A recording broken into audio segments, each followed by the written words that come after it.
Bueno, lo que acabamos de ver forma parte de un hecho de violencia contra la mujer, ¿no? Lo que hizo este acosador con esta chica que afortunadamente se animó a denunciar. Pero les decíamos que el próximo domingo es el día de la lucha contra la violencia contra la mujer y realmente para conocer qué pasa es necesario conocer las estadísticas. Las estadísticas son realmente alarmantes. ¿Por qué decimos esto, Darío? Sí. Porque ayer contábamos que en lo que va del año 21 mujeres murieron por violencia de género. Así es, son algunos datos que queremos reflejar en esta placa y para ello tenemos esta cifra. 26% convivía con el atacante. En este caso tenemos que hablar de situaciones en las cuales a veces las mujeres no se atreven a denunciar. Y esto es fundamental, tienen que hacer la denuncia. El 37% tenía hijos, el 29% realizó la denuncia previa. Sí. O sea, ya hay una advertencia. El dato a tener en cuenta también allí, 19 mujeres murieron entre enero y septiembre de este año. Realmente cifras que generan mucha alarma y que nos llaman a la reflexión para hacer algo, ¿no? Estos datos tienen que ver con lo que ha dado a conocer el Tribunal Superior de Justicia. Hay unos datos más. Sí. El 88% de los crímenes ocurrió en el domicilio de las propias víctimas. El 66% de los victimarios era pareja o expareja. Y también el 37% de los agresores se suicidó tras cometer el crimen. Bueno, y tenemos que tener en cuenta además lo que pasa después, ¿no? Los hijos que quedan huérfanos de una mamá muerta, de un papá que se suicida, y esos chicos tienen otra historia de vida también muy difícil que afrontar.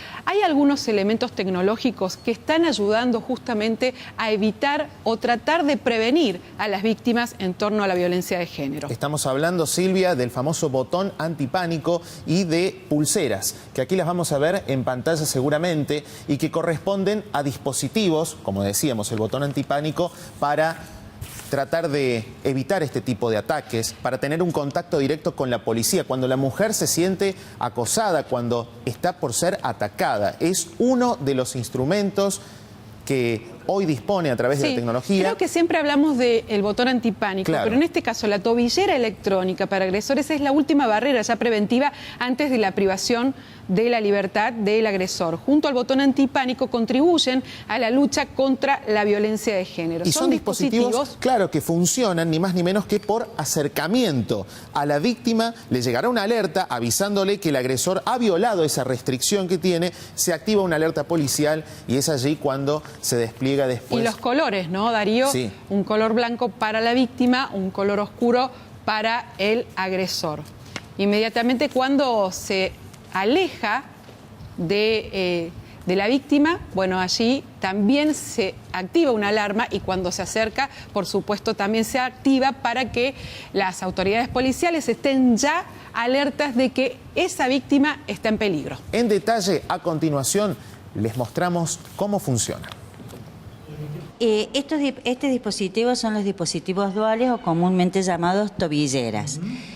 Esto en este caso es el que le corresponde al agresor. De color negro. De color negro, esta es la tobillera propiamente dicha que se coloca en el tobillo del agresor y este es el rastreador que están en constante frecuencia. Si el agresor se aleja de este dispositivo, suena una alarma, es decir que se ha alejado más de 15 metros del cual cada uno se puede rastrear. Eso ya genera un SOS y hay un procedimiento policial de acuerdo al protocolo establecido para en este caso los dispositivos. En este caso es de la víctima.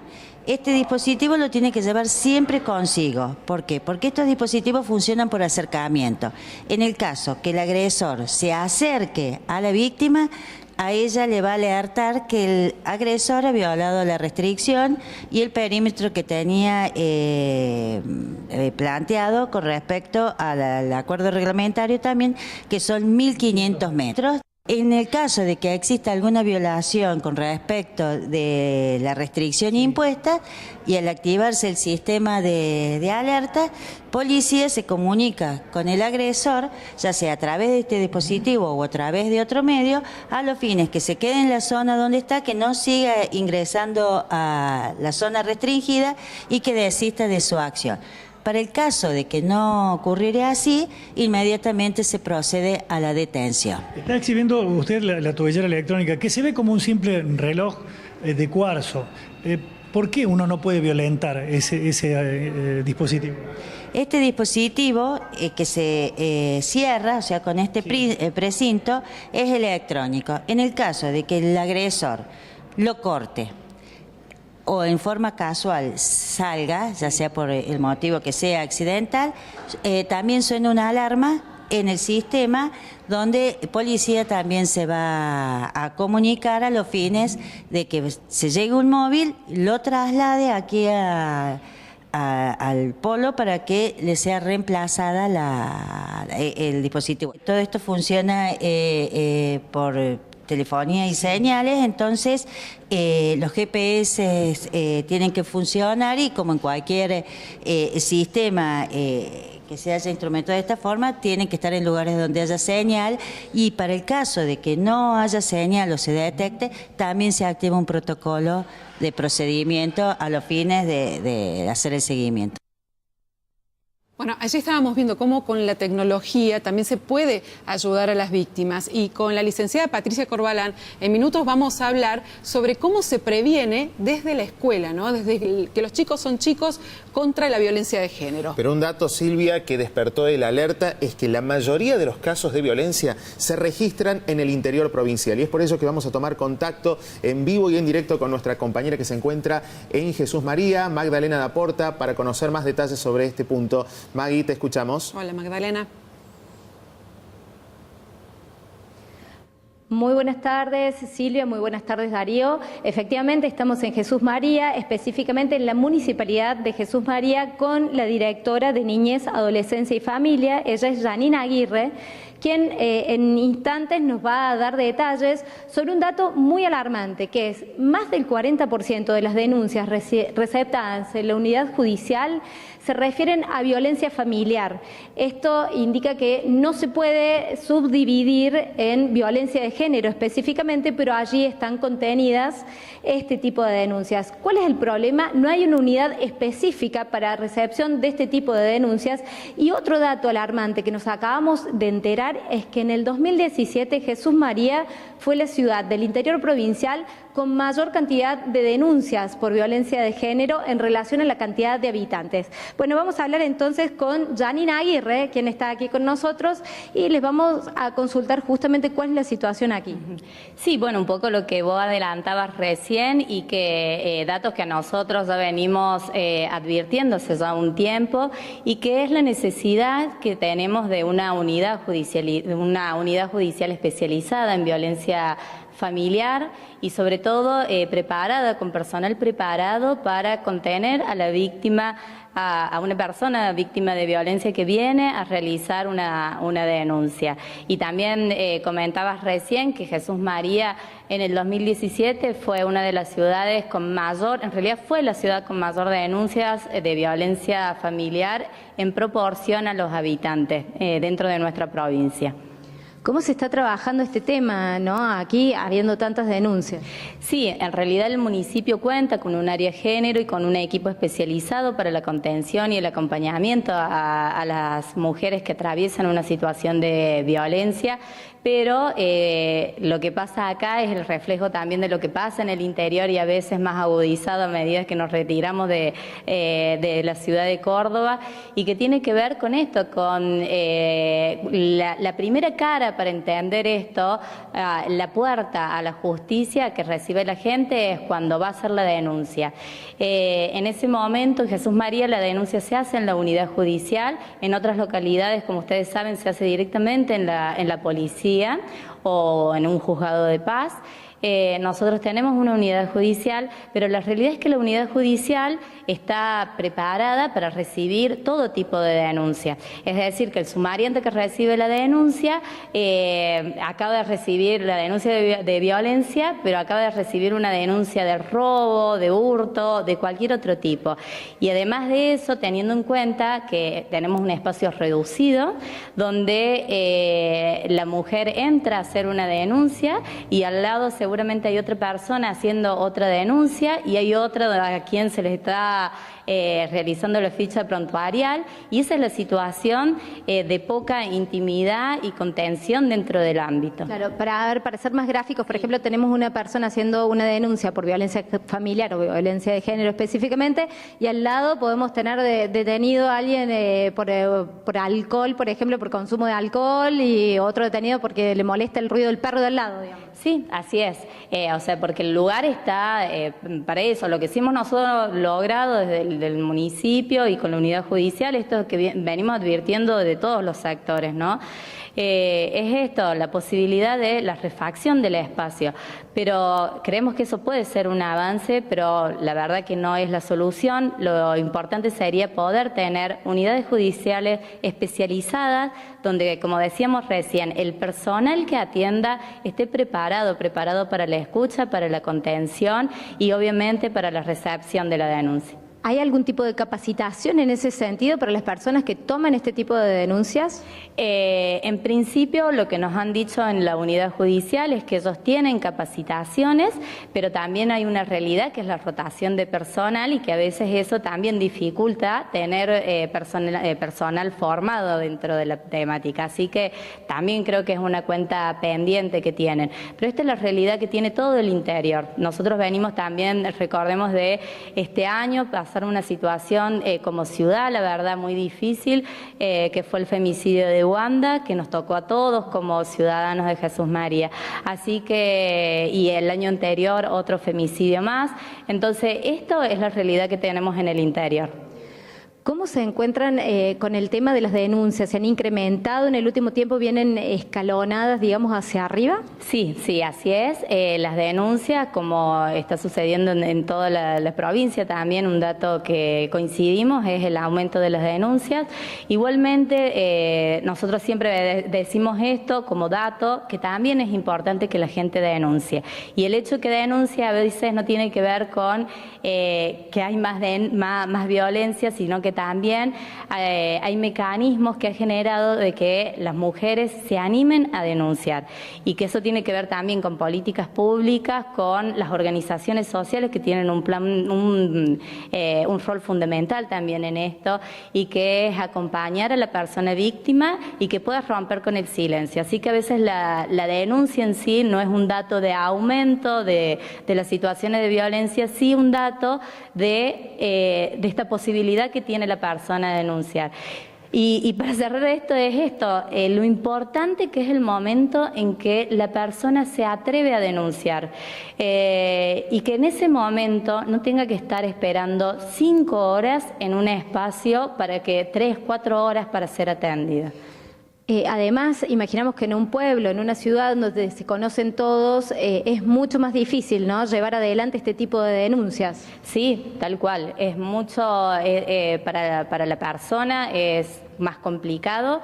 Imagínense ciudades más del interior donde quizás tienen un solo personal policial y donde al lado está el vecino, ¿no? Pero es lo que también nos pasa en Jesús María. Bien, bueno, muchísimas gracias, Janina.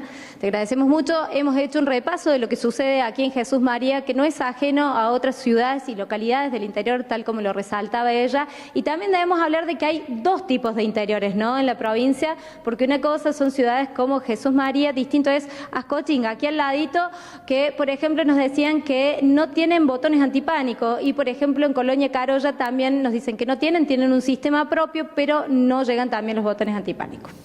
Gracias, Magdalena. La falta de recursos también, qué difícil, sí, ¿no?, para poder afrontar un flagelo que la verdad ya es más que preocupante, ¿no?, con la cantidad de víctimas fatales. Estamos con Patricia Corbalán, la licenciada del Programa de Escuelas Libres de Violencia de Género del Ministerio de Justicia y Derechos Humanos, un poco para contarnos desde dónde hay que arrancar para prevenir estos hechos. Sí, un poquito reflexionando acerca de las cifras que ustedes estaban planteando recién, que son alarmantes y que a veces nos parece que cada vez son más. También tiene que ver con que las mujeres también se animan a denunciar más, por un lado. Por otro lado, en este país no existían anteriormente estadísticas que dieran cuenta de esta problemática.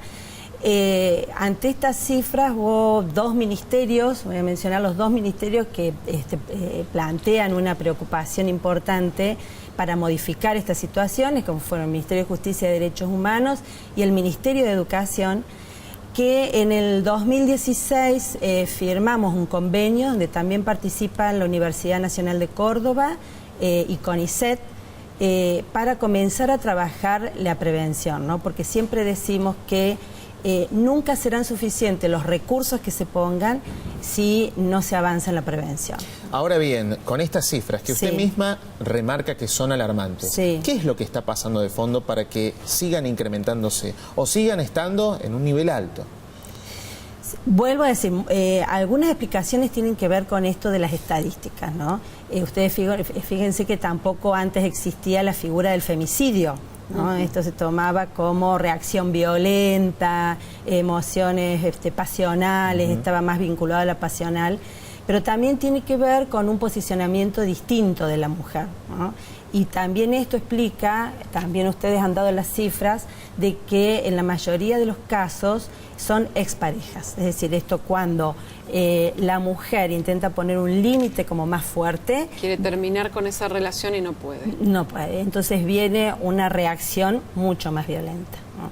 Entonces, bueno, todos estos aspectos y muchos más son los que trabajamos. Vuelvo un poquito al programa de prevención de violencia de género en las escuelas, en el ámbito educativo. Nosotros pensamos que es desde allí donde hay que trabajarlo y lo trabajamos desde los distintos niveles, desde el nivel inicial, es decir, desde los jardincitos, nivel primario, nivel secundario, escuelas técnicas, donde se realiza fundamentalmente capacitación a los docentes, las docentes. Hemos trabajado en distintos lugares del interior. Licenciada, ¿cómo se le habla a una criatura de 5 años sobre la violencia de género? Específicamente no se habla sobre la violencia, sino... A ver, voy a contar un poquito el objetivo del programa, que tiene que ver con promover patrones socioculturales que promueven y naturalizan esa violencia de género. En realidad, la violencia tiene que ver con patrones socioculturales patriarcales, machistas, que son los que de alguna manera van incidiendo, ¿no? Entonces, en general, estos patrones socioculturales de nuestras sociedades, incluso se habla y hay estadísticas que ni siquiera en los países mucho más avanzados, como pueden ser Noruega, Finlandia, otros países que son menores las cifras, no se ha terminado de eliminar absolutamente la violencia de género y la igualdad entre varones y mujeres, ¿no? Entonces, desde allí se trabaja los modos de vincularse entre varones y mujeres. Hay muchísimos ejemplos que encontramos en las escuelas, con las docentes y demás. Puedo traer algunos, por ejemplo, en casi todos los jardincitos está tendiendo a eliminarse el rinconcito de la cocina, ¿no? Que históricamente estaba adjudicado a las mujeres, a las nenas. A las nenas. Las nenas cocinaban y los varoncitos jugaban los autitos, ¿no? Entonces, esto, por ejemplo, desde ahí se trata de eliminar. En algunos lugares... donde están o hay un proceso de tratar de erradicar con estos espacios tan estereotipados de que hay algunas actividades para varones y otras para mujeres, que en la realidad sabemos que no es así, porque las mujeres también manejan, las mujeres también trabajan, ¿no? Sí. Pero cómo se mantienen y se rigidizan estos lugares. Nos han contado docentes que, por ejemplo, la nena está en el rinconcito de la cocina, cocina, el nene sentadito esperando que la nena le traiga su comida. Cuando la nena se lo trae, el varón se lo tira. Dice, esta comida está fría, ¿no? Entonces, este tipo de... Indudablemente está en esa casa... tal vez la escena que ha visto en la casa. Exactamente, se reproducen estos espacios también. Y si no se está atento a esto y se trata de... ir de alguna manera rompiendo y transformando estos patrones, estas conductas, esto avanza, ¿no? Esto avanza, lo permitimos, entonces se reflexiona, se problematiza, se trata de que los vínculos entre varones y mujeres sean distintos. Y con ese ejemplo, ¿cómo se produce esa ruptura que viene desde la casa? En la práctica, ¿cómo se hace? Bueno, eso lo trabajan los docentes específicamente, ¿no? A través de distintas técnicas, de hablarlo, en esto que decimos que es muy importante que esos espacios no estén más. ¿Se incluye a los padres? Se incluyen los padres, muchos, por ejemplo, muchas escuelas hacen talleres con padres también, se puede hablar, eso es como fundamental. Y también tratar, y en estas capacitaciones que también reciben los docentes, porque no todo el mundo está capacitado, formado para trabajar esto, tratamos también en estas capacitaciones de romper con algunos mitos que se tienen en relación a la violencia. En primer lugar, hay también como una creencia, un mito acerca de que la violencia es un problema de salud y que es una enfermedad. No es así. O sea, la violencia es un problema social y implica siempre abuso de poder, de uno sobre otro. Ese abuso de poder empieza paulatinamente, a veces con conductas de manera muy invisibles y que están naturalizadas en esta sociedad, ¿no? También en estas capacitaciones también el objetivo es desnaturalizar estos modos de vincularnos. Por ejemplo, está aceptado socialmente, culturalmente, y bueno, si uno avanza también ya en las relaciones de pareja, noviazgo y demás, que un insulto no es violencia, que los celos extremos y el control extremo no es violencia, que está vinculado a este mito, si me celas porque me quiere, si me controlas porque me quiere. La confusión, claro, ¿no?, entre el sentimiento y la violencia. Claro, el tema de incluso un poquito más allá, acerca, bueno, me pellizcó, no es violencia, me empujó, no es violencia, es violencia. O sea, que me insulte, que me pellizque, que me empuje, que me denigre, porque también el tema de la denigración y el poner al otro, a la otra, en este caso específicamente la violencia contra la mujer, en una situación de sumisión y de denigración, es violencia, ¿no? Entonces, por eso muchas veces se relaciona la violencia solo con el acto físico. Si la mujer viene golpeada fuertemente y el golpe, claro, es evidente. Y va mucho más allá y arranca generalmente con eso que estaba estableciendo, que tiene que ver con lo verbal y termina siendo lo físico. Licenciada Patricia Corbalán, muchísimas gracias por haber estado con nosotros. Gracias a ustedes por invitarnos. Muchas gracias.